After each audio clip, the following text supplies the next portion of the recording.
दोस्तों आज की डेट में ओला की सिचुएशन इतनी खराब है कि आप अनुमान भी नहीं लगा सकते। जो ईवी स्टार्टअप एक टाइम पर भारत का रेवोल्यूशनरी स्टार्टअप माना जाता था, 2025 आते आते उसकी कंडीशन इतनी खराब हो गई कि अब लोगों को लगने लगा है कि ओला आगे जाकर बंद ना हो जाए। Ola Electric is in trouble, and that's very evident from its latest quarterly results. Ola Electric's losses widened in Q4. So Ola Electric is in and the numbers don't look very great. The net loss was skyrocketed to 109%. दोस्तों ओला starting से ही एक loss making startup था और year by year ओला के losses और भी ज्यादा बढ़ने लगे।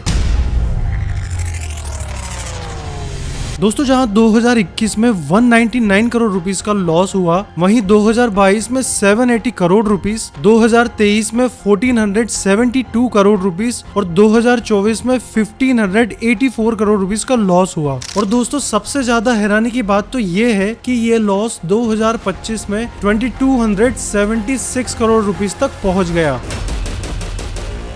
और दोस्तों ये इसलिए हुआ क्योंकि ओला के फाउंडर भाविश अग्रवाल ने कुछ ऐसी गलतियां कर दी जिसके कारण ओला का नाम पूरे भारत में खराब हुआ। लेकिन दोस्तों एक टाइम था जब ओला भारत का स्टार स्टार्टअप माना जा रहा था, जिसने एक ही साल में भारत की टू व्हीलर ईवी इंडस्ट्री का 50% से भी ज्यादा मार्केट शेयर कैप्चर कर लिया था। और ये वही टाइम था जब भाविश अग्रवाल को इंडिया का इलॉन मस्क कहा जा रहा था। तो दोस्तों सवाल ये उठता है कि आखिर ओला ने ऐसी कौन सी गलतियां करी जिसके कारण इस कंपनी को आज 2200 करोड़ का भयानक लॉस फेस करना पड़ रहा है। और दोस्तों अगर आप इन सब चीजों को समझ जाओ तो एज ए इन्वेस्टर और एज ए कंज्यूमर आप लाखों रुपए बचा सकते हो। तो दोस्तों ओला इलेक्ट्रिक का पास्ट, प्रेजेंट और फ्यूचर सब कुछ डिस्कस करेंगे आज के इस सेशन में।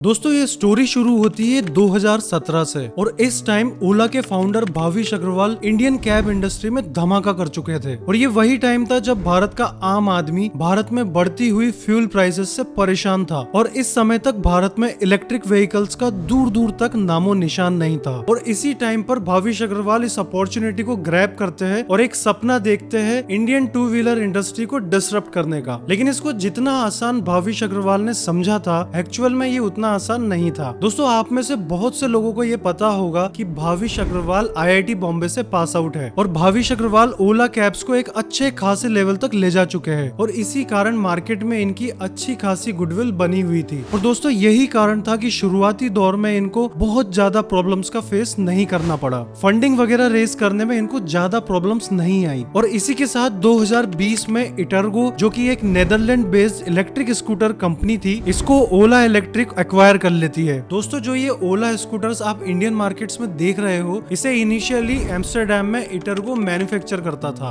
और इन्हीं स्कूटर्स को, जिनमें टच स्क्रीन जैसे कुछ एडवांस फीचर्स थे, S1 और S1 Pro मॉडल्स के नाम से 15 अगस्त 2021 को इंडिया में ताबड़तोड़ तरीके से लॉन्च किया जाता है। Ola launched their electric scooter. You know, the much awaited electric two-wheeler launch from Ola happened yesterday. The highly awaited electric scooter has been launched at an incredibly competitive price. दोस्तों ओला cabs के पास लाखों करोड़ों लोगों का data already था और दोस्तों marketing इतनी तगड़ी करी कि एक ही दिन में इन स्कूटर्स की प्री बुकिंग्स 1 लाख से भी ज्यादा हो गई। दोस्तों कंपनी ने सिर्फ 499 रुपीज में स्कूटर बुक करने का ऑफर किया। साथ ही में ये भी प्रॉमिस किया कि स्कूटर की डिलीवरी दिसंबर 2021 से स्टार्ट हो जाएगी। और कुछ ही टाइम बाद तमिलनाडु के कृष्णागिरी में फ्यूचर फैक्ट्री बना, जिसे दुनिया की सबसे बड़ी women operated two wheeler factory कहा गया। दोस्तों इसी के साथ दिसंबर आ चुका था और कस्टमर अपने स्कूटर्स की डिलीवरी का वेट कर रहे थे। लेकिन दिसंबर भी निकल गया, जनवरी भी पास हो गया और यहाँ तक कि फरवरी भी निकल गया। खैर धीरे धीरे करके स्कूटर्स की डिलीवरी स्टार्ट होती है। दोस्तों पहले 6 महीने में तो ओला इलेक्ट्रिक ने तबाही मचा दी। इस टाइम पर भारत में अगर कहीं भी इलेक्ट्रिक स्कूटर दिखता था तो वो ओला का ही होता था। और सिर्फ 6 से 12 महीने में ओला इलेक्ट्रिक ने टू व्हीलर ईवी इंडस्ट्री का 50% से भी ज्यादा मार्केट शेयर कैप्चर कर लिया। और ये इतना आसान इसलिए हो गया क्योंकि गवर्नमेंट की fame scheme faster adoption and manufacturing of hybrid and electric vehicles के जरिए कंज्यूमर को सब्सिडी दी जा रही थी। और अब ऐसा लगने लगा था कि ओला इलेक्ट्रिक इंडिया की टू व्हीलर इंडस्ट्री को डिसरप्ट कर देगा। लेकिन वो कहते हैं कि अगर आप ज्यादा स्पीड से ऊपर जाते हो तो डबल स्पीड से नीचे गिरते हो। और दोस्तों ऐसा ही कुछ ओला इलेक्ट्रिक के साथ हुआ। और फिर आती है वो वीडियो जिसने सबको हिलाकर रख दिया। मार्च 2022 पुणे में एक ओला स्कूटर ने आग पकड़ ली और दोस्तों कुछ ही टाइम में भारत के मेजोरिटी ओला स्कूटर्स में प्रॉब्लम आना स्टार्ट हो जाती है। दोस्तों किसी का फ्रंट व्हील टूटा हुआ था तो किसी का ब्रेक फेल हुआ और कुछ स्कूटर्स में तो आग भी लगने लगी। और इसी बीच कंपनी क्लेम करती है कि ओला के भारत में 500 सर्विस सेंटर्स है जो कि दिसंबर 2024 तक बढ़कर 1000 हो जाएंगे, लेकिन अभी तक तो ऐसी कोई रिपोर्ट नहीं आई। और अभी स्थिति ये है कि सर्विस सेंटर कम है और जहां सर्विस सेंटर है वहां एम्प्लॉइज कम है, तो इन सर्विस सेंटर्स के बाहर खराब स्कूटर्स के ढेर लगे हुए हैं। दोस्तों कुणाल कामरा एक कॉमेडियन है, उन्होंने ओला सर्विस सेंटर्स के बाहर जो खराब स्कूटर्स की लाइन लगी हुई थी उनका फोटो क्लिक करके ट्विटर पर पोस्ट कर दिया और नितिन गडकरी जी को भी टैग कर दिया। और अब इसका रिप्लाई देते हुए भाविश अग्रवाल ने अपनी सबसे बड़ी गलती कर दी। उन्होंने रिप्लाई किया कि कुणाल कामरा आप एक फेल्ड कॉमेडियन हो, अगर आपको ओला की इतनी ही चिंता है तो आप हमारे साथ आकर मदद करो, मैं आपको और भी ज्यादा पैसा दूंगा, और अगर ये नहीं कर सकते तो चुपचाप मुंह बंद करके बैठे रहो। देखिए इतनी बड़ी कंपनी के सीईओ का ऐसा रिप्लाई करना शोभा नहीं देता और इसी के कारण ये ट्वीट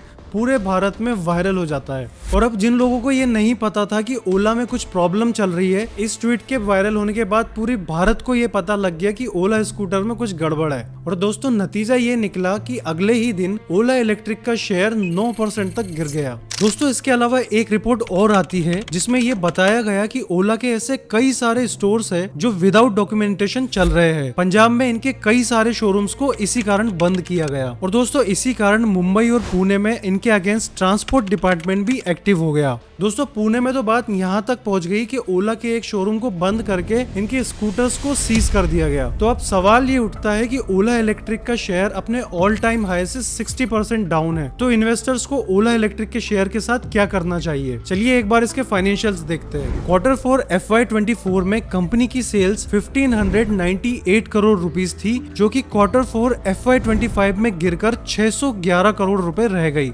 दोस्तों Q4 FY24 में कंपनी को 416 करोड़ रुपीस का लॉस था, जो कि Q4 FY25 में बढ़कर 870 करोड़ तक पहुंच गया। और दोस्तों FY25 में कंपनी का लॉस 2276 करोड़ रुपए का हो गया, जो कि लास्ट ईयर में हुए 1584 करोड़ रुपीस के लॉस से काफी ज्यादा है।